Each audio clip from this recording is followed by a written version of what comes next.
Assalamualaikum warahmatullahi wabarakatuh.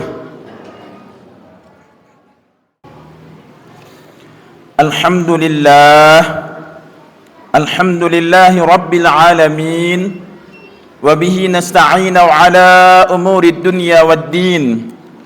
Allahumma salli wa sallim wa barik ala sayyidina wa maulana Muhammad wa ala alihi wa ashabihi ajma'in. Amma ba'd. Ayyuhan nas, ittaqullaha haqqa tuqah wa raqibuhu fis sirri wan najwa. Wa qala Allah ta'ala fi kitabihil karimil azim: A'udzu billahi minasy syaithanir rajim. Bismillahirrahmanirrahim. Alhamdulillahilladzi wahaba li 'alal kibari Ismaila wa Ishaq. Inna rabbi lasami'ud du'a. Rabbi ij'alni muqimas shalah wa min dzurriyyati. Rabbana wa taqabbal du'a. Sadaqallahul azim wa sadaqa rasuluhu al-karim wa nahnu ala dzalika minasyahidin.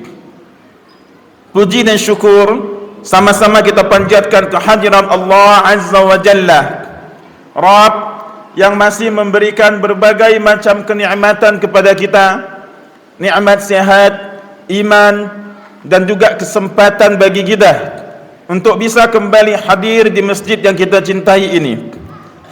Salawat serta salam selalu dan selalu kita sanjung sajikan kepada Sayyidana wa Nabiyyana Muhammad sallallahu alaihi wasallam, beserta kepada para sahabat dan keluarga beliau. Terkhusus lagi di hari Jumat, sebagaimana dalam sebuah hadis dijelaskan, aktsiru as-salata alayya fi yaumil jum'ah, atau kama qala Nabi sallallahu alaihi wasallam, perbanyaklah salawat kepadaku di hari Jumat, karena salawat-salawat kalian itu akan dihantarkan kepadaku. Kemudian kita fahami juga, hadirin yang dirahmati Allah, bagaimana salawat memiliki faedah yang luar biasa banyak sekali, baik untuk kehidupan dunia dan juga kehidupan akhirat kita. Kalau kita melihat kehidupan manusia mana, hamba Allah mana yang tidak ada ujiannya? Bermacam-macam ujian, baik ujian secara internal, baik dari diri kita sendiri, nafsu kita sendiri, baik ujian dari istri, ujian dari anak, ujian dari keluarga besar, dan juga ujian dari eksternal, ujian dari lingkungan, ujian dari sekitar. Masya Allah. Maka ulama mengajarkan, apapun masalah kita, apapun ujian kita, salawat obatnya. Istri susah dinasihatin, banyak-banyak salawat. Anak juga susah diajak untuk belajar agama, banyak-banyak salawat. Keuangan juga semakin capek kita berusaha, banyak-banyak salawat.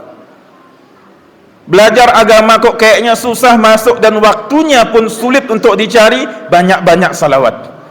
Masya Allah, demikianlah salawat bisa menjadi pintu dan juga kunci akan segala masalah kehidupan kita, terutama ini di hari Jumat. Maka marilah sama-sama kita memperbanyak salawat kepada Rasulullah sallallahu alaihi wasallam. Wa ba'da dzalika, dalam kesempatan yang berbahagia ini, khatib mengajak diri kami sendiri dan juga jamaah Jumat semuanya, agar mari sama-sama kita tingkatkan terus ketakwaan kita kepada Allah. Ittaqullaha haqqa tuqatih. Kalau kita lihat di sini secara ilmu nahunya, ittaqu, bertakwalah.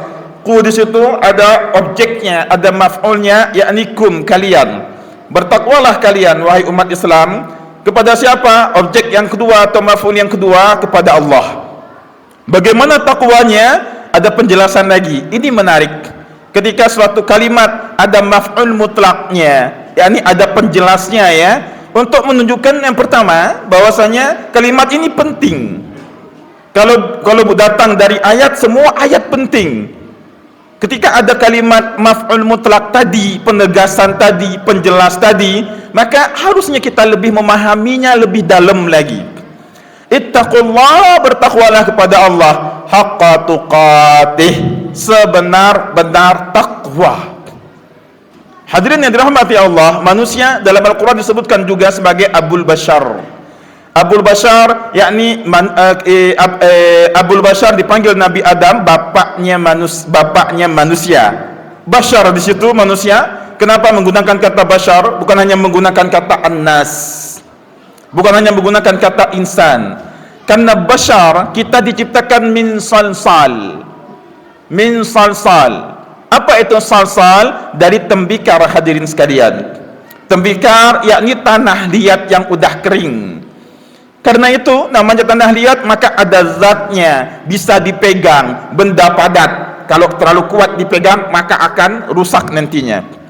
Dan manusia terbentuk dari darah, ada daging, ada tulang, ada urat, ada nafsunya secara ruhiyahnya, ada nafsu, ada mental, ada pikiran.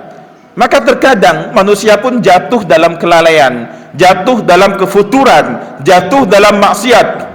Karena itulah setiap Jumat khatib mengingatkan ittaqullah. Berdosa kita, tingkatkan lagi takwa. Dosa lagi, tingkatkan takwa lagi. Jatuh lalai lagi, tiap Jumat ittaqullah, ittaqullah, ittaqullaha haqqa tuqatih. Hingga nanti umur 60-70 tahun Allah memanggil kita, kita sedang proses meningkatkan takwa, meningkatkan takwa, meningkatkan takwa kita kepada Allah. Hadirin yang dirahmati Allah, sebelum kita mulai ke tema khutbah Jumat kita pada hari berbahagia ini, kami ingatkan kepada adik-adik kami yang di teras masjid, jangan berbicara. Kami ulangi lagi, jangan berbicara ketika khatib sedang berkhutbah. Nanti lagha, sia-sia solat Jumatnya. Adik-adik kami yang Masya Allah, yang saleh, yang duduk di teras masjid dan di luar masjid, Masya Allah, hadirin sekalian, kita lihat banyak adik-adik kita di belakang sana, mereka tidak mendapatkan atap, maka kami tidak memperpanjang khutbah pada hari ini karena kasihan adik-adik di luar sana. Naam. Karena itu adik-adik yang Masya Allah saleh, jangan berbicara ketika khatib sedang berkhutbah. Wa ba'da dzalika, hadirin yang dirahmati Allah, setelah kita fahami bagaimana kehidupan kita ini pekan berganti pekan, bulan berganti bulan, teruslah kita berusaha meningkatkan takwa kita kepada Allah, meningkatkan iman kita kepada Allah, meningkatkan juga kualitas dan kuantitas ibadah kita kepada Allah. Ini tiga hal yang harusnya kita terus introspeksi. Allah berfirman di juz 13 surah Ibrahim, qala Allah Ta'ala, Rabbi ja'alni muqimas salah wa min dzurriyyati Rabbana wa taqabbal du'a. Doa ini doa Nabi Ibrahim dan juga diabadikan dalam Al-Quran di surat Ibrahim. Kita akan mengambil 3 faedah dari doa Nabi Ibrahim yang terangkum dalam satu ayat. Lihat, luar biasa indah. Satu ayat kita bisa mengambil 3 faedah. Nabi Ibrahim, hadirin yang dirahmati Allah, adalah nabi yang kuat sekali imannya. Kemudian seorang nabi yang sangat taat kepada Allah. Anak beliau Nabi Ismail masih kecil, dengan ibunda Hajar beliau tinggalkan biwadi ghairi zi zar'in. Itu dijelaskan di ayat sebelumnya. Rabbana inni askantu min zurriyyati biwadin ghairi zi zar'. Aku tinggalkan anakku ini, zuriyahku ini di wadi. Karena dulu kota Mekah merupakan, sampai sekarang kota Mekah itu wadi, hadirin sekalian. Apa itu wadi? Lembah yang dikelilingi oleh gunung-gunung. Dan ini mengkhawatirkan. Kenapa? Karena kalau ada kafilah lain yang lewat, tidak bisa melihat orang yang berada di lembah tersebut. Beda kalau ditinggalkan di atas gunung. Kalau ditinggalkan di atas gunung, nyalakan api, maka kafilah akan melihat ada api di atas gunung.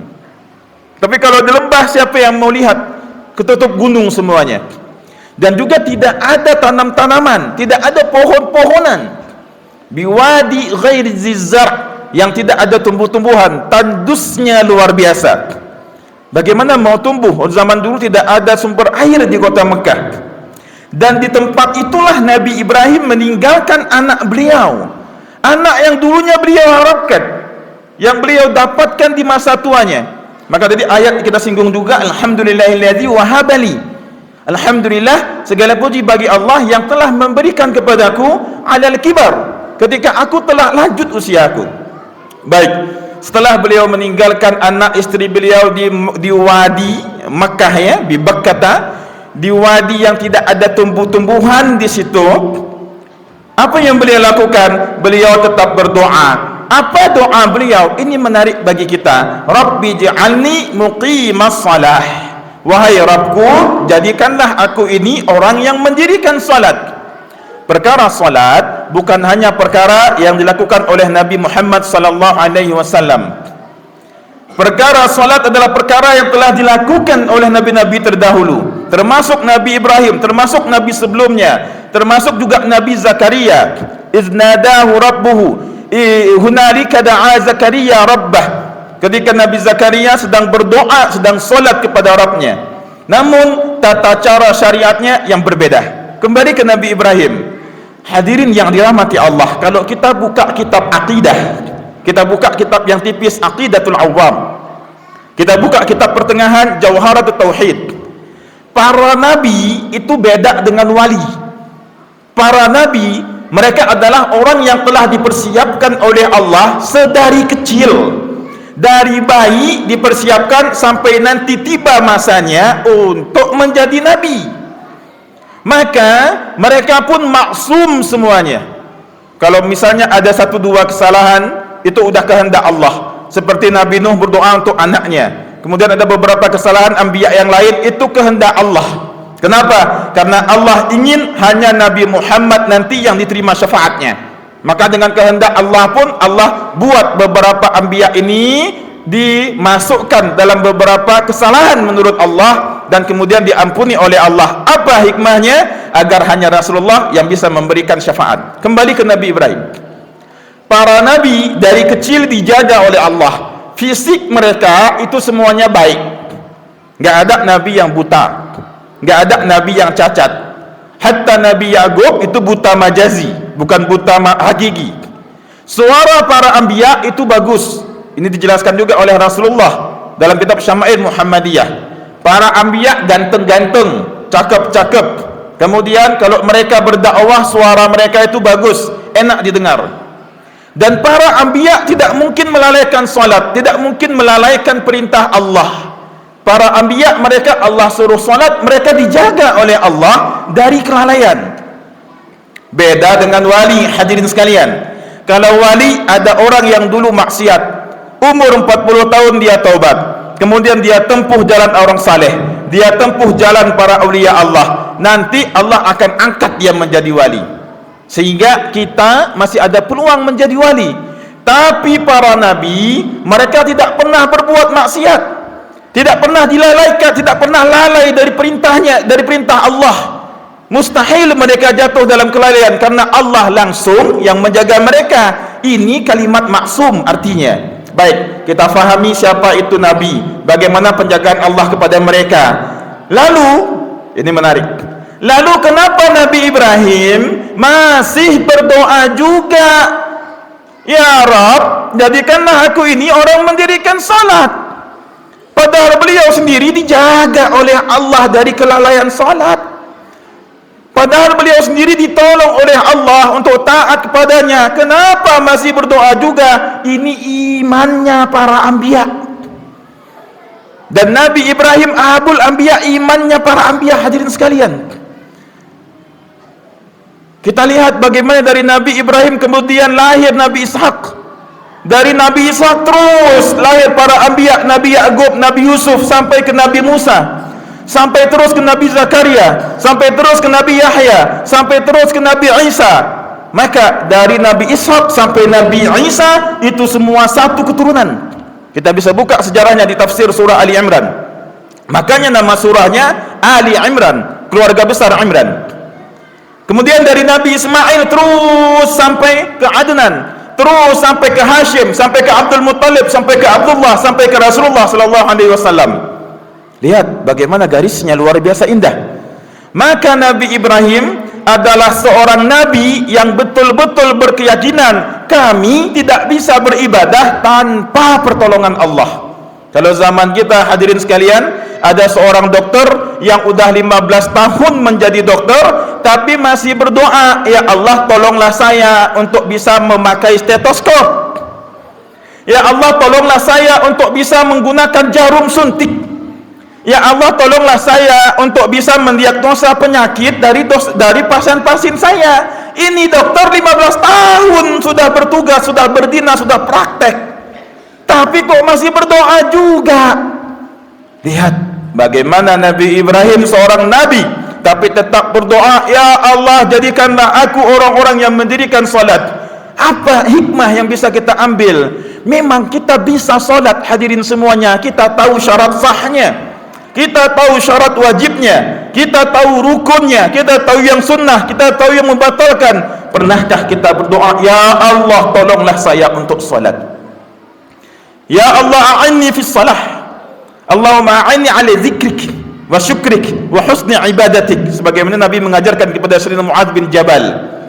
Jadi ayat ini kalau kita kaji dari sudut pandang ilmu akidah luar biasa indah, di mana seorang nabi tetap juga mau berdoa agar ditolong oleh Allah, dibantu oleh Allah untuk mendirikan salat. PR bagi kita, pernahkah kita doa pada Allah, tolong kami ya Allah untuk bisa mendirikan salat walaupun kami sudah belajar teorinya, tolong kami ya Allah untuk bisa baca Quran secara istiqamah walaupun kami bisa baca Quran, tolong kami ya Allah untuk bisa mendidik anak dan istri kami.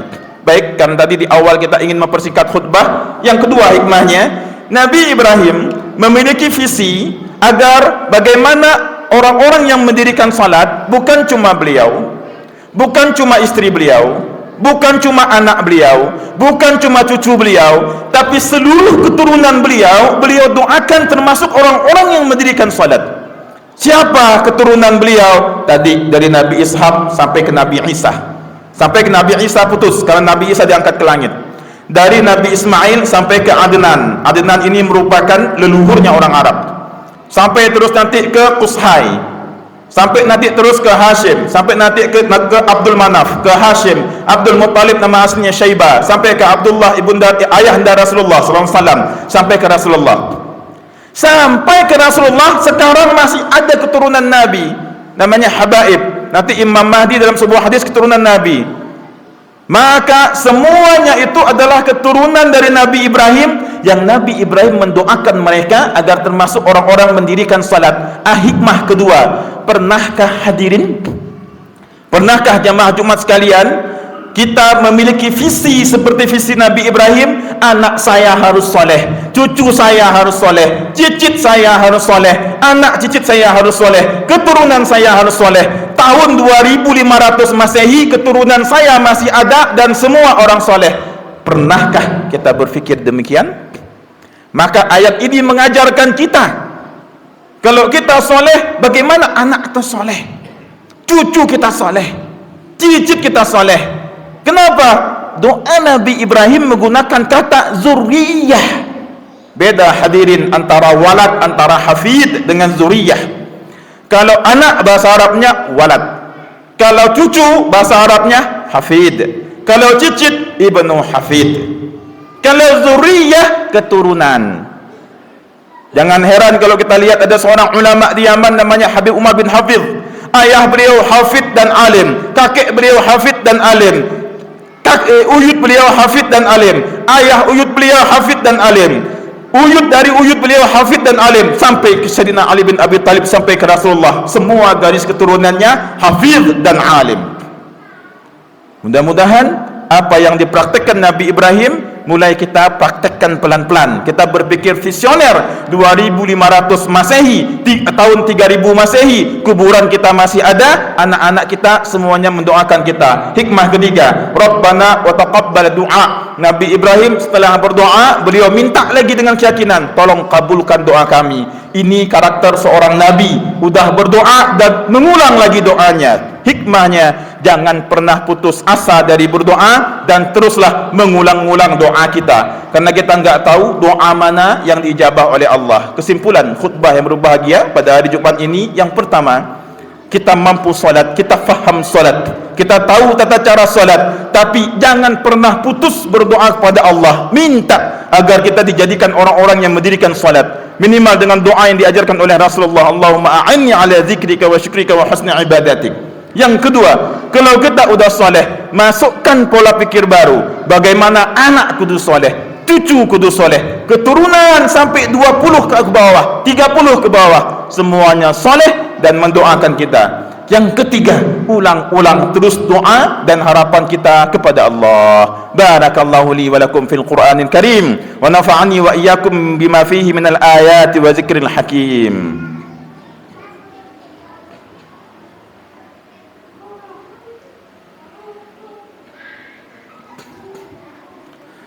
Alhamdulillah, alhamdulillahi rabbil alamin, wa bihi nasta'in wa ala umurid dunya waddin. Allahumma salli wa sallim wa barik ala sayyidina wa maulana Muhammad wa ala alihi wa sahbihi ajma'in. Ibadallah, ittaqullaha haqqa tuqatih wa la tamutunna illa wa antum muslimun. وقال الله تعالى في كتابه الكريم بسم الله الرحمن الرحيم قل هو الله أحد الله الصمد لم يلد ولم يولد ولم يكن له كفوا أحد اللهم اغفر للمسلمين والمسلمات والمؤمنين والمؤمنات الأحياء منهم والأموات إنك على كل شيء قدير اللهم اصلح أمة نبينا محمد اللهم ارحم أمة نبينا محمد اللهم انصر أمة نبينا محمد اللهم انصر إخواننا في كل مكان اللهم انصر المسلمين في غزة وانصر مسلمين في غزة وانصر إخواننا في غزة في فلسطين ربنا آتنا في الدنيا حسنة وفي الآخرة حسنة وقنا عذاب الدار عباد الله إن الله يأمر بالعدل والإحسان وإيتاء ذي القربى وينهى عن الفحشاء والمنكر والبغي يعظكم لعلكم تذكرون ولا ذكر الله أكبر أقم الصلاة